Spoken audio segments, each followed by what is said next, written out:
I've made tons of things using deer antler, elk antler, and moose antler over the years.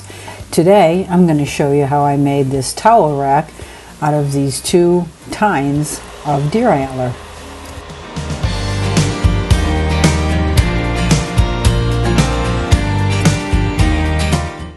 After I picked two deer antler tines that I think are going to work nicely, these two have crowns on them, which is nice.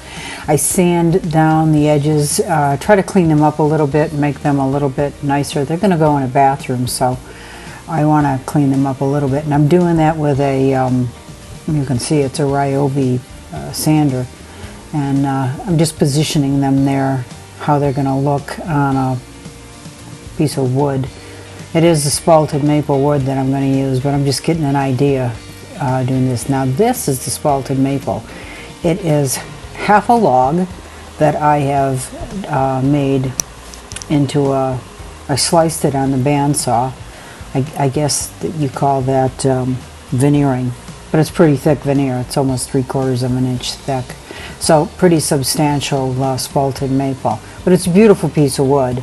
And I'm just sanding it, this bottom part flat, and here I'm using an eraser. It pulls away all the over excessive sanding sawdust on the sandpaper.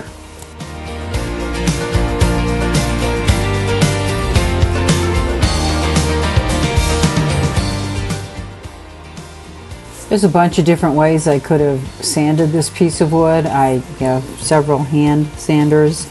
I could have done it by hand without using a tool at all, which would have been brutal on my trigger finger and carpal tunnel, so I opted to use this sander here. Better late than never. I just decided to turn on my 2-horsepower dust collector and not breathe this stuff, which is probably a really good idea.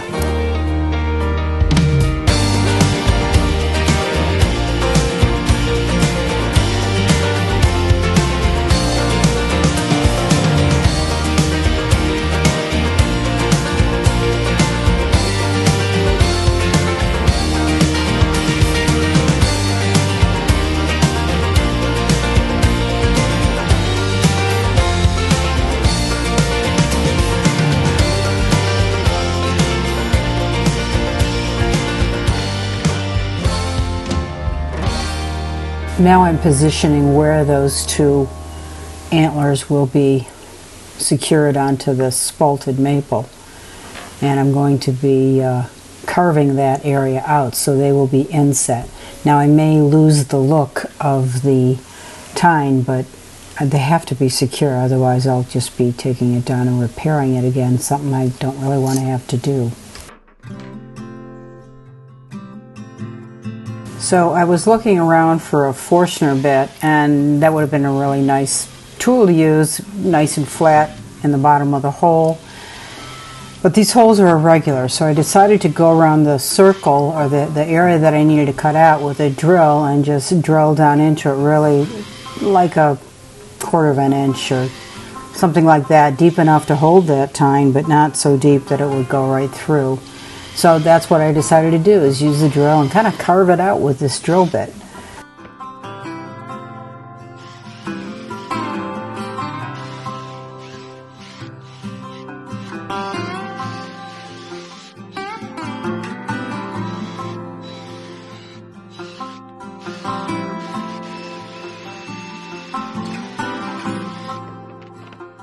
So the drill bit, in my opinion, was kind of a lame attempt, so I switched to a chisel. And the spalted maple is kind of soft. So, I mean, parts of it are and parts of it aren't, which is typical of spalting. It is actually, spalting is a form of decay.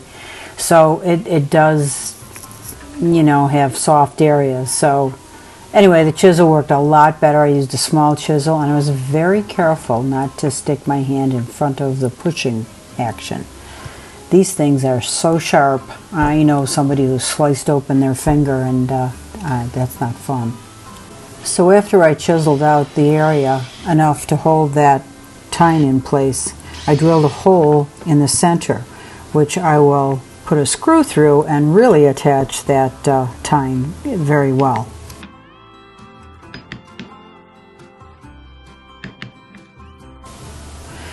So on the second hole, I decided to just use the chisel entirely.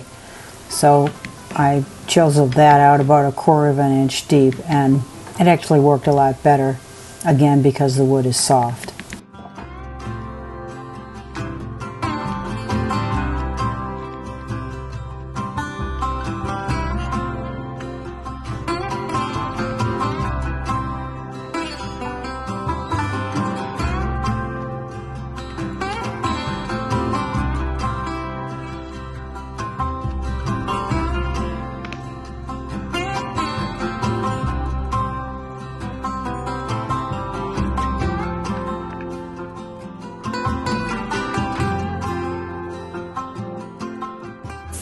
So my intentions are to use epoxy, which is usually extremely strong. In fact, it is really strong. But I left this in a cold room, well, cold enough to freeze the hardener.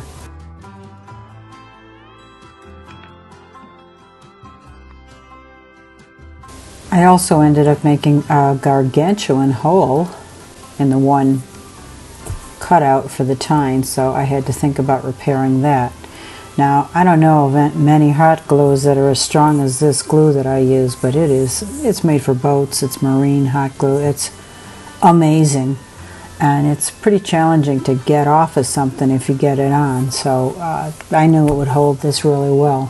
So here I'm putting a hole in the bottom of the tine, and I hope I don't slip and cut my finger, but I don't. Anyway, that is going to have a screw go through it, but first of all I'm going to fill that up with some hot glue and secure the tine so I have something to grab onto with the head of the screw.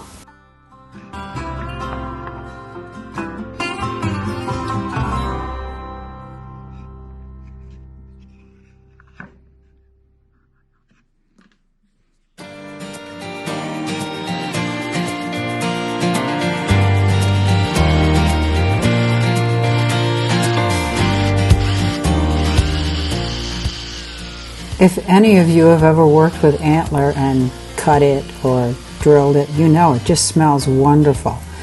On a good note, I had COVID and lost my sense of smell. Yep, I'm going on 4 months, no taste, no smell. That's not exactly a treat. In any event, there are some things that I do, like drilling Antler, that I don't mind not smelling.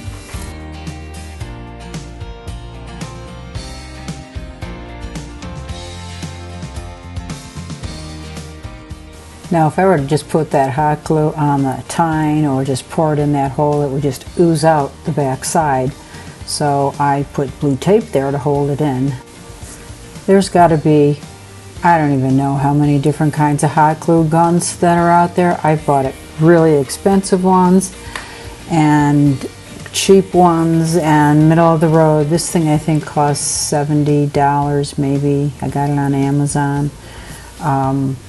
So it's a pretty decent glue gun. I've paid upwards to over $200 for glue guns though, so I don't think it's necessary the more I work with it.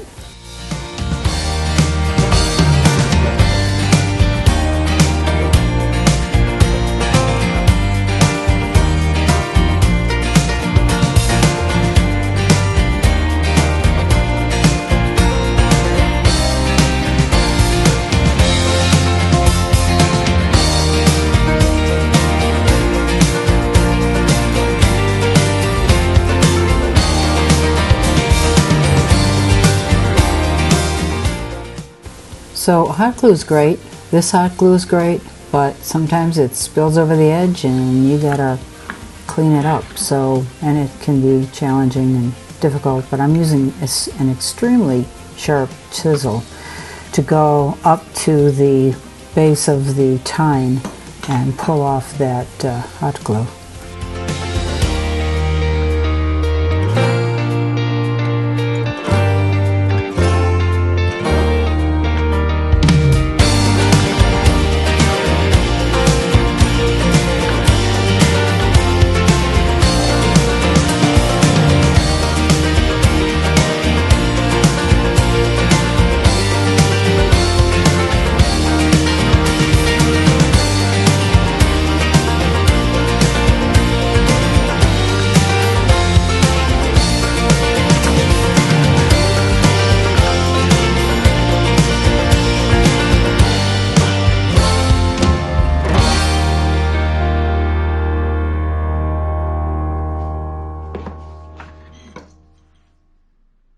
Well, like I said earlier, those divots did cover rather most of the tine, the crown on this tine.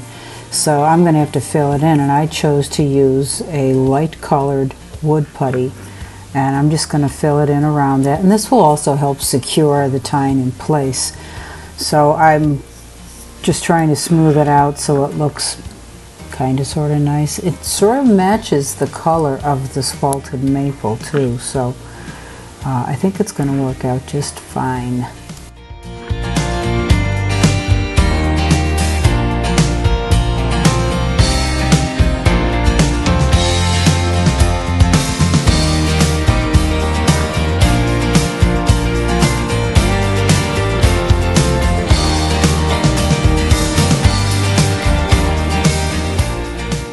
So I did a rough smoothing of the wood putty, and then I went and got some water and really smoothed it out so it was fine.